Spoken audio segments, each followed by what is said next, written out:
And you are watching channel explain myself Devesh. तो आज मैं आप सबको बताने वाला हूँ हिंदी की जो बुक है आपकी अंतरा भाग 2, उसका आखिरी पार्ट है हमारा कुटज। तो आज हम कुटज की हिंदी समरी आपको बताएंगे। तो आइए करते हैं स्टार्ट। कुटज जो पाठ है ये डॉक्टर हजारी प्रसाद द्विवेदी ने लिखा था, जो एक उच्च कोटि के निबंधकार भी थे, आलोचनात्मक चिंतन तथा शोधकर्ता थे। द्विवेदी जी भाषा पर एक परम जीत खड़ी बोली थी। उनके भाव से उन्होंने विषय के अनुसार भाषा पर चयनित प्रयोग किया है।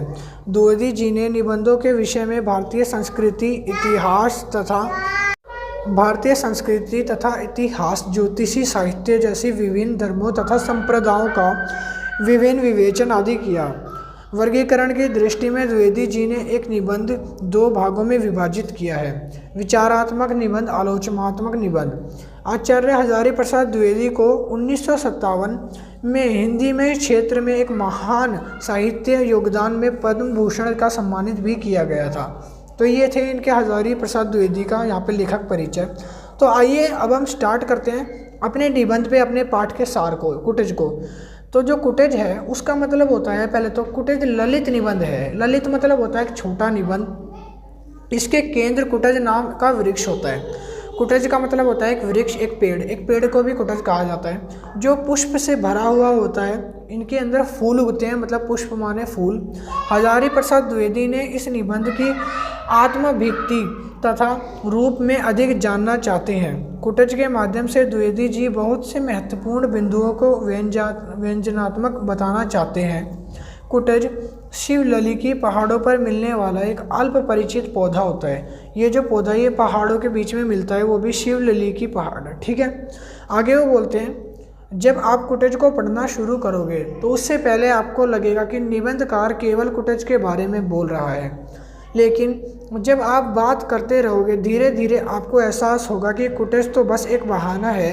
वे तो मनुष्य के बारे में तथा जीवन के संघर्षों के बारे में, भविष्य के बारे में बात कर रहे हैं। द्विवेदी जी यहाँ पर गाढ़े का साथी नहीं कहते।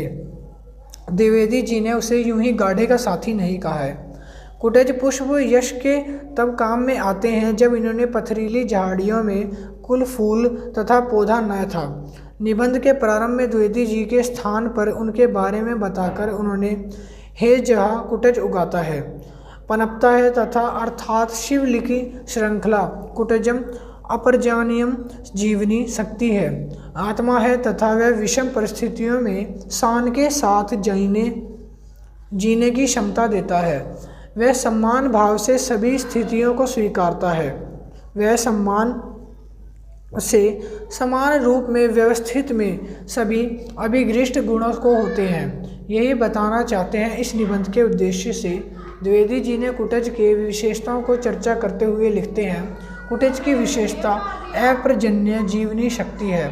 चारों ओर कुपति यमराज के दरुण निवासिनी के सामने धुंधलाती हुई में एक हरा सा भरा हुई दुर्जन तथा चिंत में अधिक कठोर प्राण के कारा रुद्र तथा अज्ञात जल स्रोत के बरबस रस खींचकर रस बना हुआ है, किंतु यह कठिन जीवन शक्ति है। कुटज के हिसाब से जो द्विवेदी जी ये कहना चाहते हैं, जैसे कुटज पहाड़ों में बिना पानी के, बिना किसी चीज़ के जीवित रह सकता है तथा एक ऐसा पौधा है जो सबसे लंबे समय तक जीता है पहाड़ों के अंतराल में, उसी तरह इंसान को भी हर परिस्थिति का सामना करके अपने आप को आगे ढालना तथा जीना सीखना चाहिए। आगे फिर वो बताते हैं, यह नाम दोनों रूपों में ही है, कालिदास तथा मेघ। कालिदास में मेघ तथा अभ्रनथा करने के लिए कुटज के फूल मिलते हैं। नाम से साथ साथ अपर जो शक्ति के साथ मौजूद हैं। यह कुटज की जीवनी शक्ति भी है, जो गर्म हवाओं के भीतर रूप में मलिन होने वाली होती है। इन जीवनी शक्ति को पत्थर को फोड़कर बहुत गहराई से रस निकाला जाता है तथा तमाम मुसीबतों के बीच में यह जिंदा खड़ा रहता है। इस शक्ति सत्य को कुटज के माध्यम से मनुष्य की जीवनी शक्ति की व्याख्या की गई है। इस कारण ही उन्होंने अपने जीवन में जीवन की प्रेरणा तथा यही कुटज की अभिव्यक्ति करी है। कुटज की अभिव्यक्ति को समझकर ही हमें इस निबंध का संदेश ही समझ पाते हैं। लेकिन सभी मनुष्य को संबोधित करते हुए वे कहते हैं, जीवन जीना चाहते हो तो कठोर पाषाण के भेद तथा पाताल की छाती चीरकर अपना भाग्य संग्रह करो। यही कुटज का संदेश है हमारे लिए। जो भी व्यक्ति कठोर रास्तों पे चलते हैं उनको यहाँ पर आसानी से जीवन मिल जाता है। जो व्यक्ति अगर आसानी से जीवन पाना चाहते हैं तो यह उनके लिए बड़ा ही दुश्वार है। तो ये वो बताना चाहते हैं। आगे वो कहना चाहते हैं कि हम कठिन समय के लिए हार जाने जाते हैं तथा जीत जाने के लिए हम अपनी मेहनत नहीं लगाते। ये तो हम पर निर्भर करता है। जीवन में सुख दुख आए तथा भटको नहीं, ये समझना चाहिए। द्विवेदी जी कुटज क्यों केवल ही कहा जा रहा है? वह दूसरों के द्वारा पर मिलने वाली भीख नहीं मांगते तथा निकट आ जाते हैं और भय को मारने से अधमरा नहीं हो जाता। नीति और धर्म तथा उपदेश नहीं देता फिरता तथा उन्नति में अफसरों का जूता नहीं चाटना पड़ता। उसके बाद वो कहते हैं कि ना हमारे जो देश में लोग हैं वो दूसरों से भीख मांगकर जो जीना चाहते हैं तो वैसे उनसे कोई काम नहीं होने वाला। अपने ऊपर निर्भर बनो। जैसे कुटज एक भीतर पहाड़ी के बीच में रहने वाला पौधा कैसे दृढ़ संकल्प की तरह खड़ा रहता है तथा दूसरों से आने वाली परेशानियों को दूर भगाने का साहस रखता है। दूसरों को अपमानित करने से ग्रहों के गुमशुदा नहीं करता। आत्मोन्नति तथा हित नीलम नहीं धारण करता। उसके बाद उन्होंने यहाँ पे लिखा है अंगूठियों की लड़ी नहीं पहनता, दांत नहीं निपोरता, बगल नहीं झांकता। और यहाँ पे उन्होंने एक अच्छे आदमी की पहचान बनाई है कि जो अच्छा आदमी होता है वो कभी भी कोई चीज़ बेकार की धारण नहीं करेगा शरीर पे। अंगूठियाँ माला वाला नहीं पहनता, किसी को देखकर दांत नहीं पीसेगा, मतलब जलन नहीं करेगा। उसके बाद वो बताते हैं किसी के बंगलों में नहीं झांकता, मतलब कि किसी के घर शान शौकत आदि को नहीं देखता।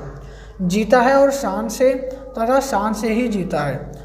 अब यहाँ पे वो बताते हैं कि अगर कोई व्यक्ति अपनी शान खोकर दूसरों के अंदर झांकता है या दूसरों की दिलचस्पी लेता है तो वहाँ पे उससे कोई काम नहीं करने वाला। वो एक बार टाइम ख़राब कर रहा है, वो कुछ नहीं कर रहा। तो ये जो कहानी है द्विवेदी जी ने लिखी है, ये इसीलिए लिखी है ये समझाने के लिए कि हमें कुटज जैसा दृढ़ संकल्पी बनना चाहिए। तो यहाँ पे जो आपका चैप्टर नंबर है लास्ट वो आपका ख़त्म हो जाता है। इसी के साथ आपकी बुक भी यहाँ पे कंप्लीट हो जाती है, जो कि आपकी अंतरा पार्ट 2 है वो ख़त्म हो जाती है। मिलते हैं नेक्स्ट वीडियो में नेक्स्ट क्लास की बुक के साथ। अभी के लिए इतना ही, थैंक यू। और अगर आपने चैनल को लाइक शेयर एंड सब्सक्राइब नहीं करा तो जल्दी से जाइए गाइज, अभी तक सब्सक्राइब कर लीजिए ताकि आपको सारी नोटिफिकेशंस मिलती रहे क्लास वाइज। अभी के लिए इतना ही, थैंक यू।